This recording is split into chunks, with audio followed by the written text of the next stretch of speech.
Wenn ich euch so sehe, dann wird es mir schwer zu sprechen. Uns allen geht das Herz über, vor Freude über euch. Ihr wisst gar nicht, wie das deutsche Volk euch lieb gewonnen hat.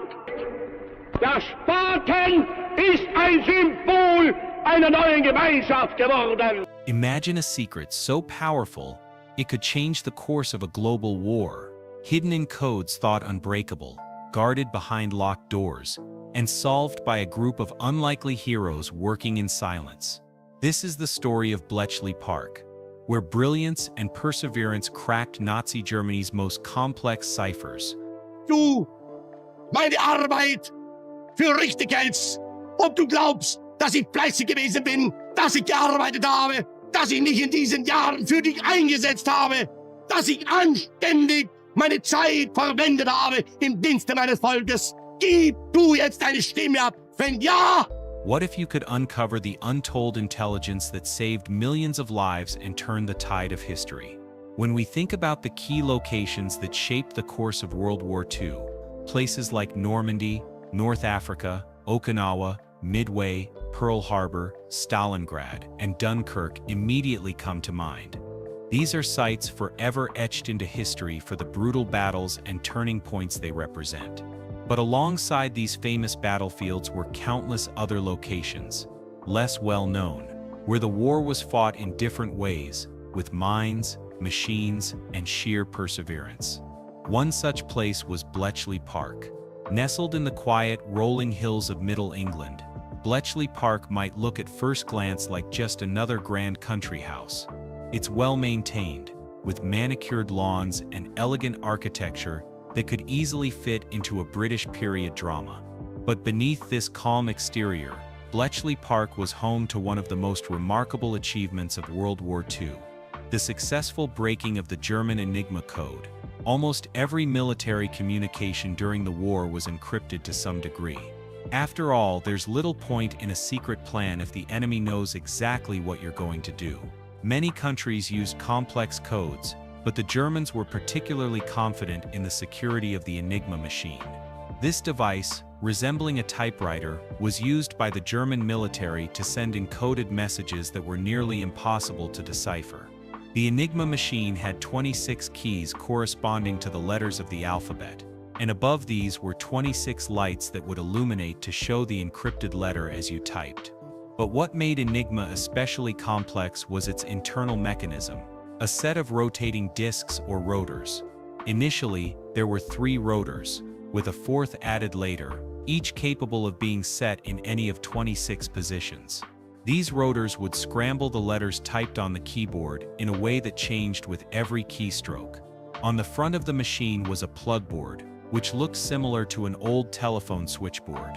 The plug board allowed operators to connect pairs of letters using cables, adding an extra layer of complexity. A typical Enigma setup would have 10 pairs of letters connected, making the total number of possible settings astronomically high, around 159 quintillion combinations. It's no surprise that the Germans believed their messages were unbreakable. The story of Enigma's rise starts just after the First World War, with the device initially being quite simple. Throughout the 1920s and 30s, it was widely used in the German military and government. But as tensions in Europe increased and war seemed inevitable, the Germans enhanced the machine's complexity to stay ahead of potential codebreakers. One of the first significant breakthroughs came from Poland. Polish mathematicians and cryptologists, working from intelligence gained by a French spy, had constructed their own versions of the Enigma machine. They managed to crack some of the German codes in the 1930s. But as the Germans upgraded their machines with additional rotors and more complicated settings, the Poles found it increasingly difficult to keep pace. In July 1939, just weeks before Germany invaded Poland, the Polish cryptologists shared everything they had learned about the Enigma with British and French intelligence officers during a secret meeting near Warsaw. This transfer of knowledge was a turning point. It laid the groundwork for the British code-breaking efforts that would follow. When Britain declared war on Germany in September 1939, Bletchley Park was already working on deciphering Enigma messages, but progress was slow. The German military's rapid successes across Europe meant that cracking Enigma became a matter of urgency. The Nazis controlled much of the continent by mid-1940, but behind the scenes at Bletchley Park, a small team of brilliant minds was hard at work.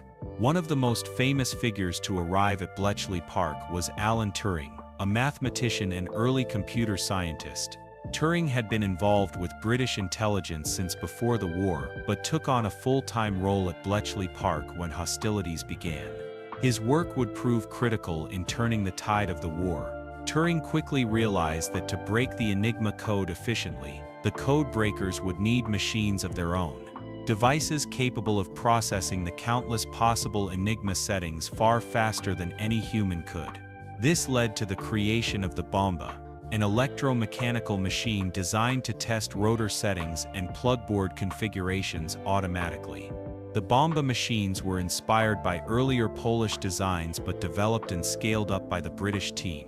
By early 1940, the first Bomba, nicknamed Victory, was operational. These machines didn't decode messages directly but searched for the correct Enigma settings that could then be used to decrypt the intercepted German communications. Each Bomba was large and heavy, standing nearly 2 meters tall and weighing close to a ton. They contained multiple rotating drums that simulated the Enigma rotors. Early versions could test about 17,576 different rotor positions in 20 minutes. Later models were even faster, able to cycle through potential settings at a much higher speed. Despite these advancements, cracking Enigma was still a painstaking process. Each day the settings changed, and the Germans used different codes for different branches of their military, such as the Army, Navy, and Air Force. The naval Enigma codes were especially tough to break and posed a serious threat to Allied shipping in the Atlantic. To help speed things up, the Allies sometimes captured Enigma materials directly from German forces. One notable event occurred in April 1940, when British naval forces captured a German patrol boat near Norway. The crew failed to destroy their cryptographic documents, giving Bletchley Park a valuable supply of keys to work with. Another critical success came in May 1941, with Operation Primrose, involving the capture of the German U-boat U-110 in the North Atlantic. The British seized the submarine's Enigma machine and codebooks intact. This rare prize allowed the code breakers to read German naval communications and save countless lives by rerouting Allied convoys away from U-boat attacks. Throughout the war, Bletchley Park's code breakers continued to improve their methods and machines. By 1943, they were decrypting tens of thousands of messages each month. The intelligence gathered from these intercepted communications, known as Ultra, was carefully guarded. To protect the secret, even many military commanders were unaware of the source of the information. Using Ultra intelligence, the Allies were able to anticipate German moves, such as the plans of Field Marshal Erwin Rommel in North Africa, and ultimately contributed to the sinking of the German battleship Bismarck. Before the D-Day landings, Ultra played a vital role in assessing German defenses, while in the Atlantic, it helped counter the U-boat threat. The work at Bletchley Park was not without its challenges. In 1942, the Germans introduced a fourth rotor to their naval Enigma machines, creating a new and more difficult code to break. This caused a blackout in decrypting German naval messages that lasted months, testing the perseverance of the code breakers. But human ingenuity made the difference. The code breakers looked for patterns in the messages, taking advantage of predictable elements such as daily weather reports and common German phrases like Heil Hitler. They also noted that no letter could be encrypted as itself, which helped narrow down possibilities when analyzing messages. The efforts at Bletchley Park involved thousands of people, including a large number of women from the Women's Royal Naval Service, known as Wrens, who operated the Bomba machines. The scale of the operation expanded rapidly during the war, with the number of Bomba machines increasing from a handful in 1941 to over 150 by 1945. While the work at Bletchley Park was crucial in shortening the war, estimates suggest it may have cut the conflict by 1 or 2 years. It came at a great personal cost for some of its key figures. Alan Turing, whose contributions were vital, faced tragic consequences after the war due to his sexuality being criminalized at the time. It was only decades later that his achievements received full recognition. Bletchley Park remains a powerful reminder that wars are not only won on the battlefield, but also in quiet rooms where minds work tirelessly behind the scenes. The breaking of the Enigma code was one of the most extraordinary feats of World War II and stands as a testament to human ingenuity, collaboration, and determination. While Bletchley Park is best known for its role in breaking the German Enigma cipher, it was only one part of a much larger and highly secretive intelligence operation that played a critical role throughout the Second World War. The story of code breaking at Bletchley cannot be fully understood without recognizing the extensive efforts, technological advances, and remarkable teamwork that took place there and in related locations. Once the basic breakthrough of understanding the Enigma machine's structure was achieved, the challenge shifted to regularly deciphering the flood of German communications that arrived each day. These messages came from different branches of the German military, including the Wehrmacht Army, the Luftwaffe Air Force, and the Kriegsmarine Navy. Each branch used variations of Enigma with different rotor settings and operational procedures, meaning that a one-size-fits-all approach was not possible. The naval Enigma was particularly important, especially the version used by German U-boats patrolling the Atlantic. These submarines posed a significant threat to Allied shipping and supply lines. Germany's strategy aimed to cut off Britain by sinking merchant ships carrying food, fuel, and military supplies. Breaking the naval Enigma codes allowed the Allies to reroute convoys, plan effective anti-submarine operations, and save countless lives. The complexity of the naval Enigma was increased in 1942 when the Germans added a fourth rotor to their machines. This upgrade was intended to make code breaking virtually impossible, and initially, it worked. Bletchley Park faced a period known as the Naval Enigma Blackout, where decrypting these messages stalled for several months. This pause was deeply frustrating, but it also spurred further innovation. To overcome this challenge, code breakers employed a variety of strategies.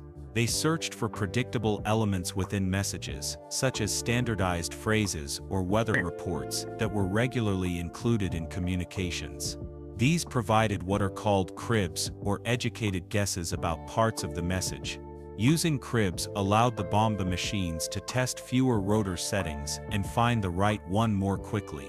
In addition, cryptanalysts paid close attention to operational mistakes made by German operators. No system is perfect, and human errors sometimes expose valuable clues.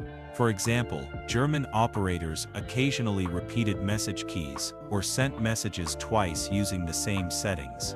These errors could be exploited to narrow down possible rotor positions.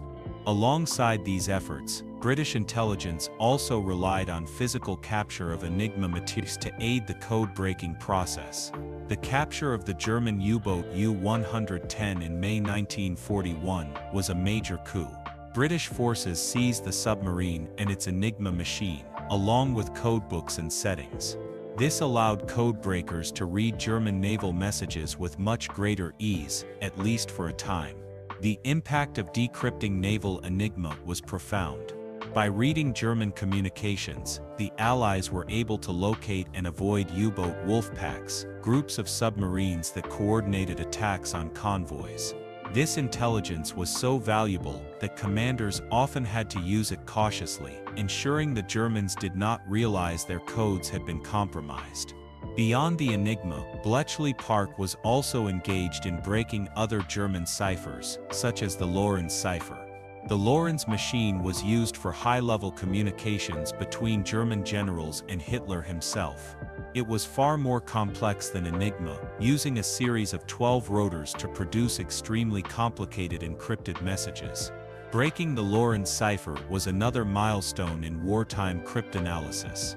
British mathematician Bill Toote made the initial breakthrough by deducing the structure of the machine without ever having seen it physically. Alan Turing and others then developed machines to automate the decryption process. One such machine was Colossus, considered the world's first programmable digital electronic computer. Colossus was a groundbreaking development in computing history.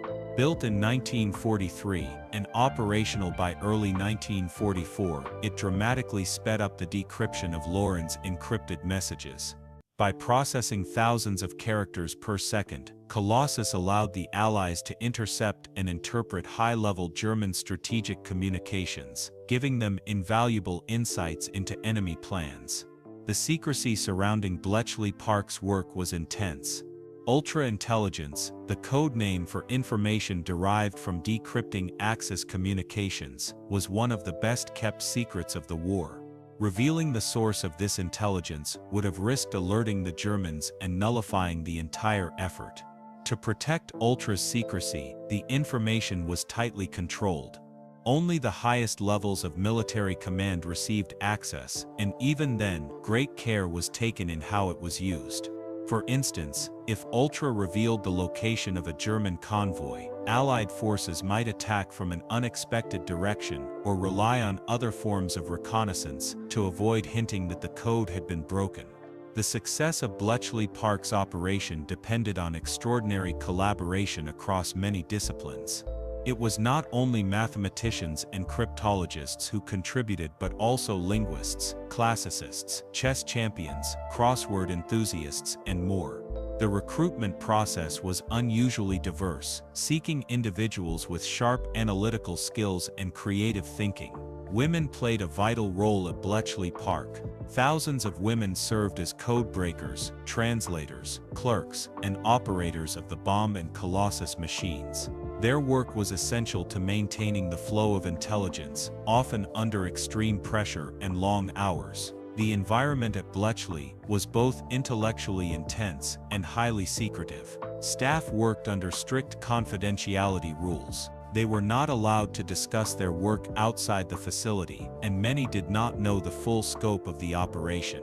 Despite this, camaraderie and a shared sense of purpose motivated the team.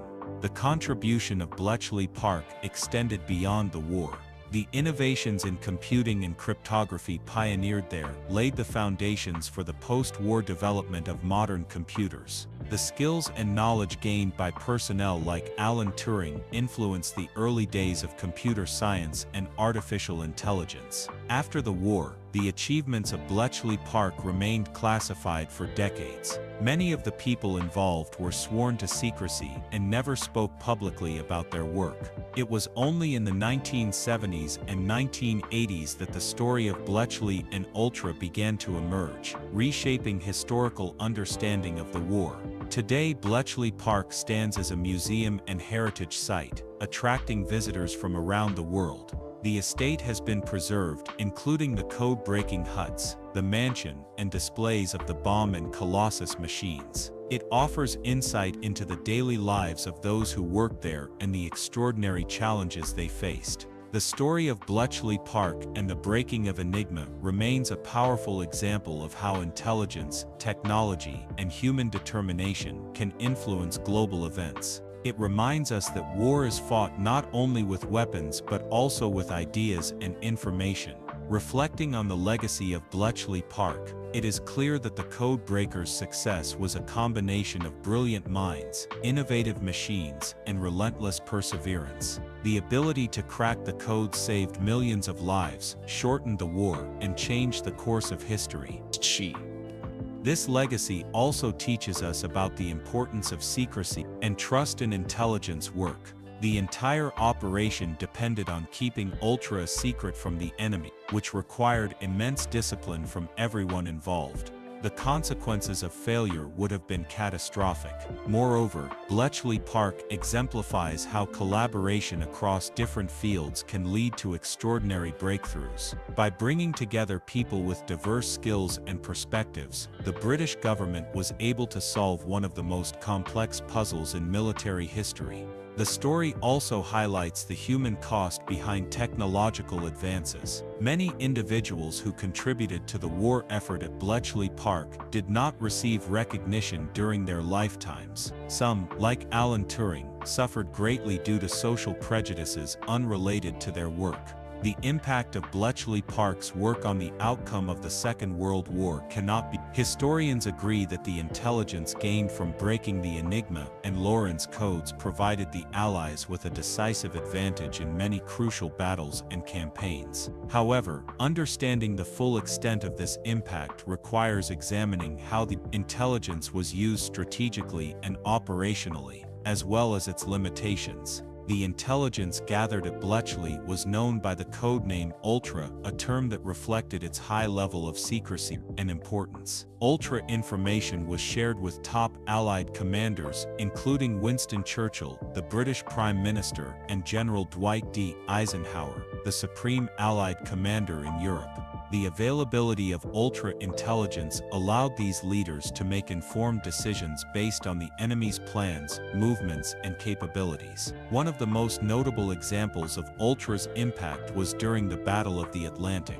The German U-boat fleet aimed to isolate Britain by sinking merchant ships that carried vital supplies. The Allies faced a severe shortage of ships, and losses were mounting in the early years of the war. Ultra-intelligence, derived from decrypted naval Enigma messages, revealed the locations of U-boat patrols and their tactics, enabling the Royal Navy and the Royal Air Force to protect convoys more effectively.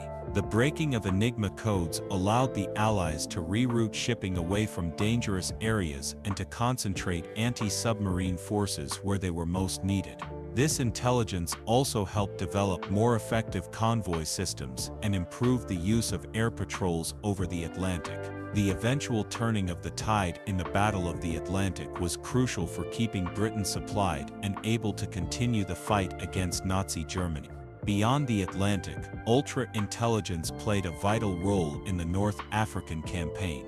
The British 8th Army, under commanders such as Bernard Montgomery, benefited from access to German communications that revealed Axis troop deployments and supply lines. This intelligence was instrumental in the victory at the Battle of El Alamein in late 1942, which marked a turning point in the war in North Africa. The ability to anticipate German movements allowed the Allies to plan offensives with greater confidence and to exploit weaknesses in enemy defenses. Ultra-intelligence helped shorten the North African campaign, freeing up resources and manpower for the later invasion of Italy and ultimately the Western Front. During the D-Day invasion of Normandy in June 1944, Ultra played a critical supporting role. Allied planners used decrypted German communications to assess the strength and disposition of German forces along the French coast. This information informed decisions about the timing and location of the landings. Furthermore, ultra-intelligence helped mislead the Germans through deception operations, such as Operation Fortitude. These operations created the illusion of a much larger invasion force poised to strike at Pas de Calais, convincing German commanders to keep significant troops away from Normandy. By doing so, Ultra not only contributed to the success of the landings, but also helped reduce casualties and resistance. In the Pacific theater, while the role of Ultra was less central than in Europe, the breaking of Japanese codes was equally significant. The efforts of Allied codebreakers in places like Station Hypo in Hawaii and the Fleet Radio Unit in Melbourne contributed to major victories such as the Battle of Midway in 1942. Here, intelligence on Japanese fleet movements allowed the U.S. Navy to prepare an ambush that turned the tide of the naval war in the Pacific. The intelligence work at Bletchley Park and elsewhere was not without its challenges. One of the constant difficulties was ensuring that the use of Ultra did not reveal to the enemy that their codes had been broken. The Germans never realized the extent to which their communications were being intercepted and decoded, thanks largely to careful operational security and the skillful use of intelligence. Sometimes, this meant that ultra information could not be acted on directly. If, for example, a convoy's location was known from decrypted messages, the Allies might avoid making an overt attack based solely on that knowledge. Instead, they might use alternative sources of intelligence, such as reconnaissance flights or submarine sightings, to confirm targets and justify action. Another challenge was the sheer volume of intercepted messages. At the height of the war, thousands of messages arrived daily at Bletchley Park and other listening posts. These had to be transcribed, analyzed, and interpreted quickly to be useful. This required efficient organization, communication, and prioritization of targets. The work was painstaking and often stressful. Code breakers and analysts had to maintain focus over long shifts, knowing that any delay could mean missed opportunities or lives lost. The pressure was immense, yet the team at Bletchley demonstrated extraordinary dedication and resilience. Beyond the war itself, the ethical implications of using ultra-intelligence have been subject to debate.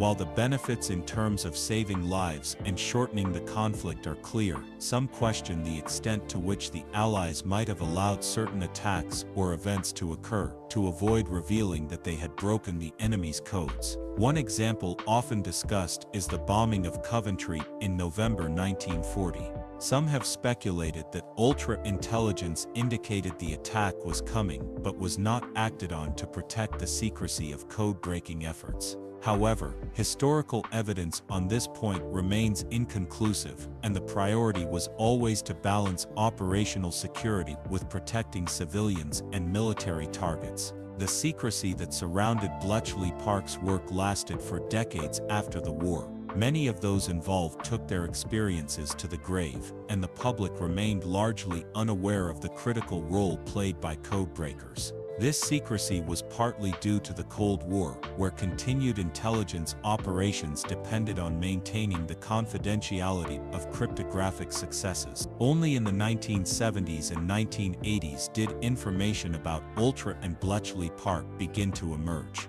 Books, documentaries, and official releases gradually revealed the extraordinary story. This led to a reassessment of the war, recognizing the intelligence war as a vital front alongside the battles fought with guns and tanks. Today, Bletchley Park is celebrated not only as a historic site but as a symbol of the power of intelligence and technology. The story continues to inspire research in cryptography, computer science, and information security. It also serves as a reminder of the human qualities, ingenuity, perseverance, and collaboration that made such achievements possible. In the years since the war, the principles and methods developed at Bletchley have influenced modern encryption and cybersecurity. As digital communication and data transmission have become central to global society, the lessons of code breaking and cryptanalysis remain highly relevant. Bletchley Park's legacy extends into education,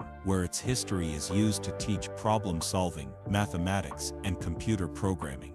The achievements of its code breakers underscore the importance of critical thinking and innovation in overcoming complex challenges. Moreover, the recognition of women's contributions at Bletchley has helped broaden perspectives on gender roles in science and technology fields. The efforts of female code breakers, operators, and support staff were essential to the success of the operation, and their stories continue to gain visibility and appreciation.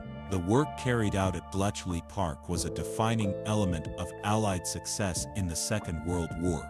Through the breaking of Enigma, Lorenz, and other ciphers, the code breakers provided intelligence that saved lives, shortened the conflict, and shaped the course of history. Their story is one of brilliant minds working in secret, driven by a common purpose to defeat tyranny. It highlights the interplay between technology, human skill, and strategic decision-making in wartime. As the world faces new challenges in information security and digital warfare, the lessons of Bletchley Park remain both inspiring and instructive. The story of these unsung heroes reminds us that behind every headline in history, there are countless individuals whose dedication and expertise make all the difference.